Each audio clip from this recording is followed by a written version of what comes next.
मेरठ में Saurabh Rajput murder case में लगातार नए खुलासे हो रहे हैं और ताज़ा जो खुलासा हुआ है हत्या के आरोपी साहिल को लेकर वो बहुत चौंकाने वाला है। पुलिस के मुताबिक साहिल अंधविश्वास और तंत्र मंत्र को माना करता था।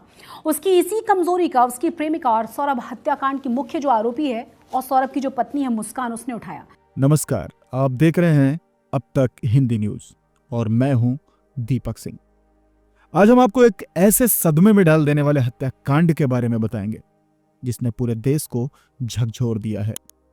दोस्तों, ये मामला मेरठ का है, जहां एक पत्नी ने अपने प्रेमी के साथ मिलकर अपने ही पति की निर्मम हत्या नहीं की, बल्कि करोड़ों विश्वास की हत्या कर दी। आइए आपको बताते हैं कि आखिर में क्या था पूरा मामला। दोस्तों, मेरठ के ब्रह्मपुरी थाना क्षेत्र में रहने वाले 26 वर्षीय सौरभ राजपूत लंदन में बेकरी का बिजनेस करते थे। हर महीने वो भारत आते थे और कुछ दिन रुककर वापस लंदन चले जाते थे। लेकिन उन्हें क्या पता था कि उनकी गैर मौजूदगी में उनकी पत्नी मुस्कान रस्तोगी का प्रेम प्रसंग साहिल शुक्ला नाम के युवक से चल रहा है। मुस्कान और साहिल का रिश्ता गहराता चला गया और दोनों ने सौरभ को रास्ते से हटाने की साजिश रच डाली और इस साजिश को अंजाम देने के लिए उन्होंने 4 मार्च 2025 की रात को बेहद खौफनाक प्लान बनाया। अब हम आपको बताते हैं कि आखिर में खौफनाक साजिश क्या थी। रात को मुस्कान ने सौरभ के खाने में नशीली दवा मिला दी, जिससे वो गहरी नींद में चला गया और इसके बाद मुस्कान ने साहिल को घर बुलाया और दोनों ने मिलकर सौरभ की चाकू से कई बार गोदकर हत्या कर दी। लेकिन मामला सिर्फ हत्या तक सीमित नहीं था। 100 को ठिकाने लगाने के लिए दोनों ने उसे 15 टुकड़ों में काट दिया और एक प्लास्टिक के ड्रम में डालकर उस पर सीमेंट और रेत भर दिया ताकि किसी को शक न हो। हत्या के बाद मुस्कान और साहिल ने इस गुनाह को भुलाने के लिए मनाली, कसोल और शिमला की यात्रा की। यहां उन्होंने जमकर मौज मस्ती की।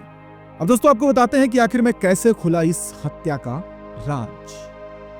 कुछ दिनों बाद जब सौरभ के परिवार वालों की उसकी कोई खबर नहीं मिली तो उन्होंने पुलिस में गुमशुदगी की रिपोर्ट दर्ज कराई। इसी दौरान मुस्कान ने अपनी मां को हत्या की सच्चाई बता दी, जिसके बाद मां ने पुलिस को सूचना दे दी और जैसे ही पुलिस ने इस मामले की जांच शुरू की तो घर में रखे ड्रम से बदबू आ रही थी।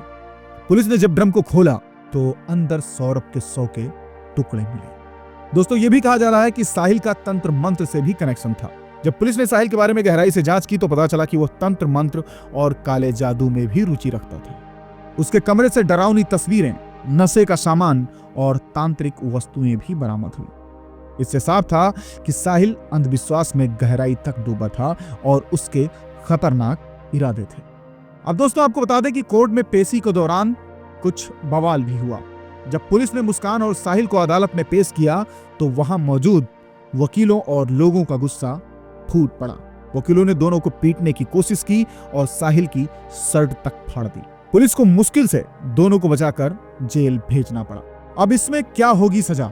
आपको बताता चले कि इस हत्याकांड में मुस्कान और साहिल पर भारतीय न्यायिक संहिता BNS की धारा 103 यानी हत्या और धारा 105 यानी सुनियोजित हत्या के तहत मुकदमा दर्ज किया गया है। इसके अलावा धारा 238 सबूत मिटाने की कोशिश और धारा 61 यानी अपराधी साजिश के तहत भी कार्रवाई की जा रही है। अगर दोनों दोषी पाए जाते हैं तो उन्हें उम्र कैद या फिर फांसी की सजा भी हो सकती है। अब दोस्तों, इससे सीख क्या मिलती है इस मामले से? यह हत्याकांड ये दिखाता है कि अवैध संबंध, लालच और अंधविश्वास किसी भी इंसान को कितना भी खतरनाक बना सकते हैं। ये इसका जीता जागता उदाहरण है।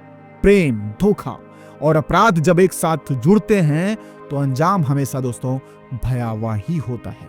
तो दोस्तों, आपको ये रिपोर्ट कैसी लगी हमें कमेंट में जरूर बताएं और ऐसे ही क्राइम अपडेट्स और बहुत सारे न्यूज के लिए हमारे अब तक हिंदी न्यूज के साथ जुड़े रहें और देखते रहें अब तक हिंदी न्यूज सबसे तेज। धन्यवाद।